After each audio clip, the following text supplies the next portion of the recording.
কৰোনাৰ পিছত এইবাৰ মাংকিপক্স। মাংকিপক্সৰ আতংকত কঁপিছে ইউৰোপ। ইউৰোপত বিৰল ৰোগৰ প্ৰাদুৰ্ভাৱ। মাংকিপক্সত আক্ৰান্ত প্ৰথম ব্যক্তিৰ সন্ধান আমেৰিকাত। কৰোনা অতিমাৰীৰ অধ্যায় এতিয়াও শেষ হোৱাই নাই। বিশ্ববাসীয়ে পাহৰিব পৰা নাই কৰোনাৰ বিভীষিকা। তাৰ মাজতেই এইবাৰ নতুন আতংক মাংকিপক্স। এই বিৰল ৰোগত আক্ৰান্ত প্ৰথমজন ব্যক্তিৰ সন্ধান ওলাইছে আমেৰিকাত। মেছাচুচেটৰ এজন ব্যক্তি মাংকিপক্সত সংক্ৰমিত বুলি নিশ্চিত কৰা হৈছে। সম্প্ৰতি কানাডালৈ গৈছিল তেওঁ। সংক্ৰমণ বিয়পা ৰোধিবলৈ এতিয়া তৎপৰ হৈছে আমেৰিকাৰ ৰোগ নিয়ন্ত্ৰক আৰু প্ৰতিৰোধ বিভাগ।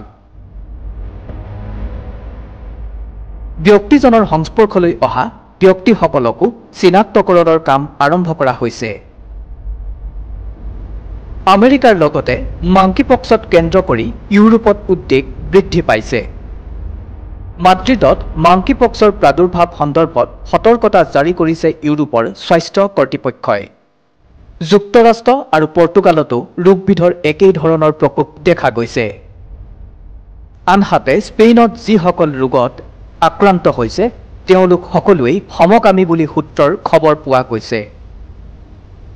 মাদ্ৰিদৰ আঞ্চলিক স্বাস্থ্য বিভাগৰ এগৰাকী মুখপাত্ৰই জনাইছে যে শ্বাস-প্ৰশ্বাসৰ মাধ্যমেৰে মাংকিপক্স সংক্ৰমিত হয়।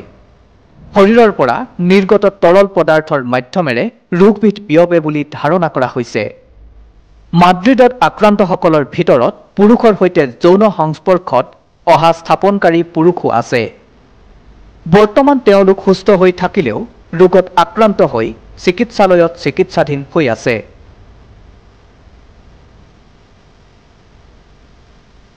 মানৱ দেহত স্মল পক্সৰ দৰেই মাংকিপক্সৰ উপসৰ্গ। 1980 চনত ৰোগবিধ নিৰ্মূল কৰা হৈছিল। ৰোগবিধ চিকেন পক্স বুলি ভাবিও বিভ্ৰান্ত হোৱাৰ আশংকা আছে। মাংকিপক্সৰ প্ৰাথমিক উপসৰ্গ হৈছে জ্বৰ, মূৰৰ বিষ, পেশীৰ বিষ, পিঠিৰ বিষ, নাসিকা গ্ৰন্থি ফুলি যোৱা আৰু ক্লান্তিবোধ। অৱশ্যে মাংকিপক্সৰ কোনো ভিন্ন চিকিৎসা নাই। অধিকাংশ ৰোগীয়ে 2 পৰা 4 সপ্তাহৰ ভিতৰতেই সুস্থ হৈ উঠে। চলিত সপ্তাহত লিছবনত 20 সন্দেহজনক মাংকিপক্সত আক্ৰান্ত ৰোগী পোৱা গৈছে।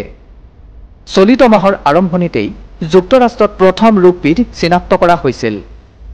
সোমবাৰ পৰ্যন্ত 7জন মাংকিপক্সৰ ৰোগী চিনাক্ত হোৱাৰ খবৰ নিশ্চিত কৰিছে আমেৰিকা যুক্তৰাষ্ট্ৰৰ স্বাস্থ্য নিৰাপত্তা সংস্থা চমুকৈ UKHSA। সম্প্ৰতি চিনাক্ত হোৱা 4জন ৰোগীৰ সকলোৱেই সমকামী বা উভকামী পুৰুষ। পশ্চিম আৰু মধ্য আফ্ৰিকাৰ বিভিন্ন অংশৰ এবিধ মহামাৰী হৈছে মাংকিপক্স। এই স্থানবোৰত ইন্দুৰ আৰু কেৰ্কেটুৱাৰ দৰে বন্যপ্ৰাণীৰ পৰা ৰোগবিধৰ বিয়পাৰ কথা পোহৰলৈ আহিছে।